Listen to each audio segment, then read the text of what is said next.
About a year ago, Pope Benedict XVI visited Africa and made a statement that startled the international community. He said that condoms are not solving the AIDS crisis in Africa. This got him complaints from high government officials in Germany, France, and Belgium. This one complaint, this person from a treatment action campaign in South Africa, she said, quote, "His opposition to condoms conveys that religious dogma is more important to him than the lives of Africans." All right, and that was repeated in news agencies around the U.S. This one critique came from Harry Knox. Harry Knox is a member of Obama's Advisory Council on faith-based and neighborhood partnerships. He said that Pope Benedict is, quote, "hurting people in the name of Jesus."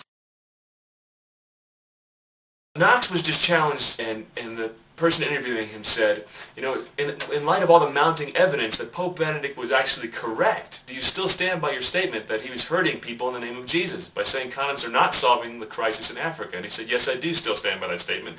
And he said, quote, "Scientific evidence shows otherwise." Now, of course, he didn't say what scientific evidence he's referring to.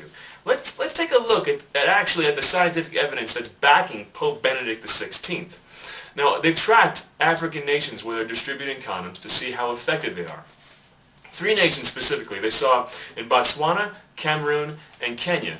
They saw the HIV prevalence, that's the percentage of people in a country living with HIV, rise alongside condom distributions until they both leveled out.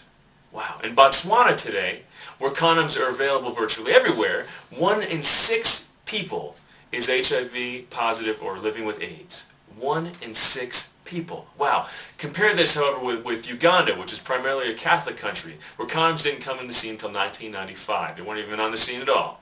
And even now, they're barely promoted at all. They're strongly promoting abstinence. They saw AIDS drop in Uganda. So we're seeing that the Pope's approach is actually effective. And this is proven. This is not just someone's opinion. This is a fact. According to the BBC News, quote, "Uganda has performed well in bringing down the HIV prevalence to around 6%. In many parts of the country, it was at least 3 times as high during the early 90s.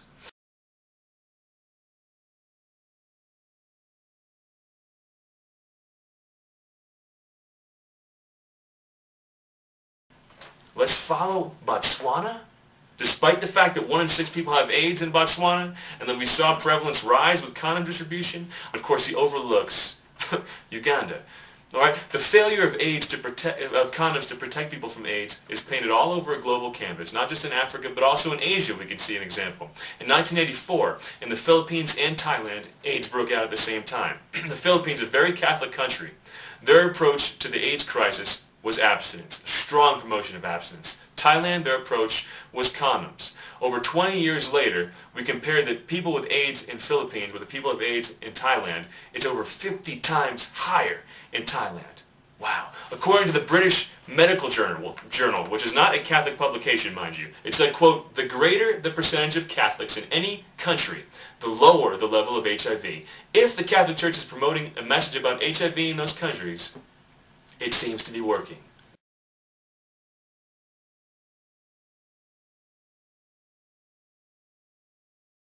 Listen, if I had a skydiving company that parachutes opened 85% of the time, I would not call my company Safe Parachutes.